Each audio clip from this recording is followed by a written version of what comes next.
You won't believe what went down the day Karen's son decided my driveway was his personal parking lot, right in front of me. And what made it even worse? Karen, yes, the Karen, queen of the HOA, stood there with that smug little grin, insisting, "The HOA allows it." Like that somehow gave her the right to invade my property. The second I saw that rusty tin can of a car rumbling toward my perfectly paved driveway, I knew this day wasn't ending peacefully. It was a calm Tuesday morning. I'd just finished trimming my hedges, sun glinting off my freshly washed car. Everything was perfect. Until I spotted Karen's son, this lanky teenager with an attitude and zero respect for boundaries, cruising down the street in what looked like a scrap metal museum on wheels. At first, I thought maybe he was just passing through, but then he slowed down. Right at my driveway. My gut twisted. Have you ever gotten that instant feeling that someone's about to cross a line?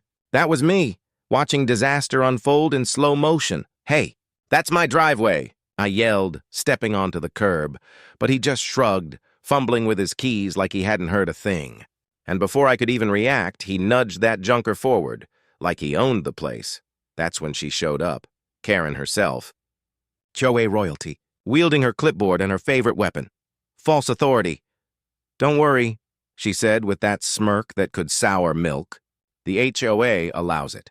She said it like it was written in the Constitution, like my property had suddenly become communal parking. My jaw clenched. I could feel my patience evaporating, but I knew losing my cool would only feed her ego. I tried to reason with her. "Karen, this is private property. You can't just let him park here." But she waved me off with that dismissive little flick of the hand. "The HOA allows it." Her tone was pure arrogance. And her son, leaning against the car now, was grinning like he'd just won a prize. That's when it hit me. This wasn't about a parking spot. This was about boundaries. About standing up to entitlement and saying, "No, you don't get to make up the rules." I took a breath. I had options. I could call the HOA, I could call the cops, or I could get creative. One thing was for sure. That junk car wasn't staying in my driveway another minute. After our little showdown, I stepped back to survey the scene. That car wasn't just ugly, it was a biohazard. Rusted panels, flat tires, a smell that could knock out a raccoon, and yet, there stood Karen, arms crossed, that smug smile plastered on her face like she'd already won the battle. I knew yelling wouldn't work. Logic had already failed, and calling the HOA, that would take days. I needed a solution that would make the consequences immediate. So, I did what any rational person does in an HOA war. I documented everything. I took photos from every angle, the plates, the dents, the exact distance from my property line. Documentation is power, and I wasn't about to go into battle unarmed. Then I went inside and made a calm, polite call to the HOA office. "Hi, I'd like to report a vehicle parked on private property. The homeowner's claiming the HOA allows it." There was silence on the other end, then confusion. "The HOA allows what exactly?" the operator asked. I explained Karen's little claim, how her son's car, which barely qualified as a car, was sitting on my driveway. There was another pause. And then I swear I heard her chuckle. "Sir, that doesn't sound like any rule we have. We'll send someone to investigate." That's when I knew Karen's bluff was about to crumble. Still, I wasn't done. I went outside and planted a bright orange sign right at the edge of my driveway. "Private property, no parking, no threats, no aggression. Just clear, visible truth." When Karen's son came back later, he saw it immediately. He scowled. But before he could open his mouth, Karen stepped in, waving her hand again. "The HOA allows it," she repeated, though this time, it didn't sound so sure. Her son's smirk flickered, and I saw something new in her eyes. Doubt. By mid-afternoon, tension was thick enough to cut with a knife. Karen kept glancing out her window like a hawk guarding her nest, making sure I hadn't moved the car. Then came the knock. I opened the door to find a man in a crisp polo shirt, clipboard in hand. "The HOA inspector." "Sir, we received a complaint about a vehicle parked on private property," he said. Behind me, Karen froze mid-sentence. Her son's jaw dropped. I just smiled, calm as ever, because in that moment they both realized something important. Entitlement might feel powerful, until reality shows up with a clipboard. By the time they walked away, the inspector had issued citations for the inoperable vehicle and for misrepresenting HOA rules. And as they trudged off, I couldn't help but feel a quiet satisfaction. Sometimes you don't need to yell. You just need to let the truth and the HOA's own rules do the talking. Karen's smug aura was gone, replaced by a stormy silence that said one thing. She was furious, but behind those clenched teeth I could see it. She was plotting. The fines hadn't humbled her. They'd only lit a fire, and sure enough, the next morning, I heard the sound of trouble before I saw it. Karen's heavy footsteps pounding up my driveway, her son trailing behind like a shadow. She looked like a thundercloud ready to explode. Gone was that fake smile. In its place, an icy glare that could curdle milk. But me? I wasn't intimidated. If anything, the fines confirmed what I already knew. I had the upper hand now. She started in immediately, waving her arms like she was on trial. You don't understand the rules. The HOA allows it, and now you're harassing my son. I raised an eyebrow, calm as ever. Actually, Karen, the HOA inspector already clarified your rule. I kept my voice polite but firm. Your son was fined for parking an inoperable vehicle on private property, and you were fined for lying about HOA policy. Her mouth fell open. You could practically see the gears grinding behind those furious eyes as she searched for a comeback that didn't exist. Her son, normally loud and arrogant, just stared at the ground, mumbling something that sounded a lot like regret. But Karen wasn't done. Oh no, she came armed this time, waving a stack of papers like she was about to take me to court. She started quoting obscure HOA clauses, referencing random bylaws, reading line after line like she'd spent the night cramming for a debate. It was honestly impressive in a weird, tragic kind of way, like watching someone try to win a losing case on pure confidence. I listened patiently, nodding when appropriate, even pretending to read over the pages. But inside, I was smiling.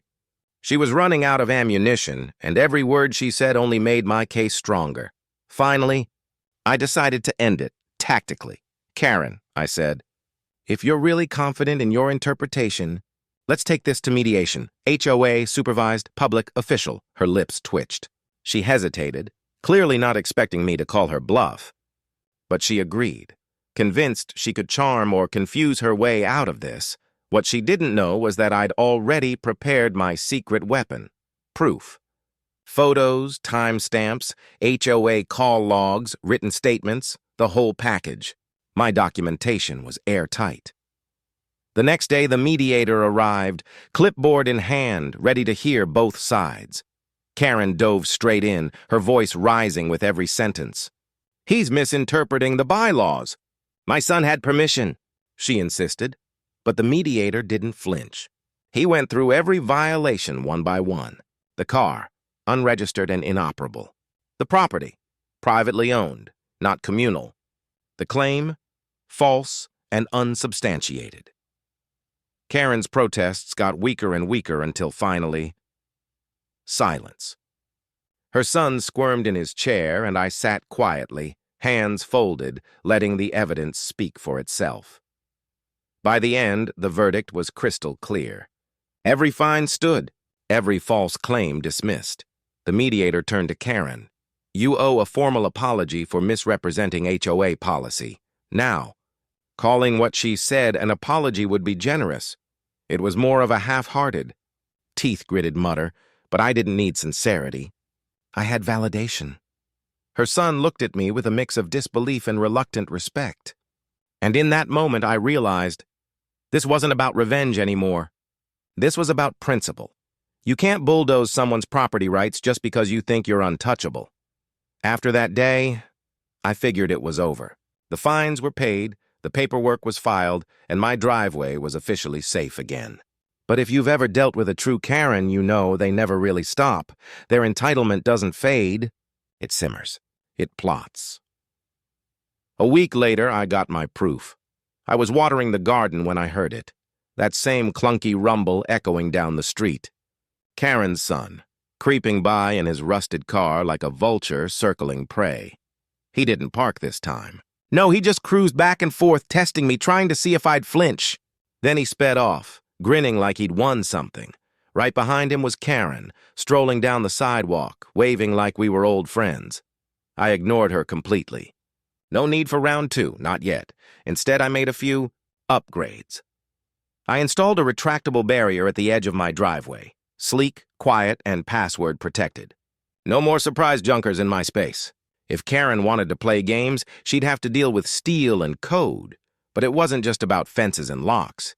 It was about boundaries. I emailed the HOA directly, detailing every incident. I told them plainly that any future attempts to park on my property would be treated as harassment and trespassing. Every photo, every timestamp, every call, logged, organized, ready. Karen's persistence couldn't compete with proof. Then, one afternoon, as I stood by my gate, I saw them again, Karen and her son. He parked far down the street this time, glancing nervously toward my driveway. She shouted something about HOA permissions, but her voice lacked the bite it used to have. For the first time, she didn't look in control. She looked small.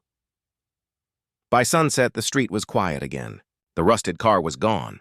Karen and her son retreated inside, probably plotting their next move. But I wasn't worried anymore.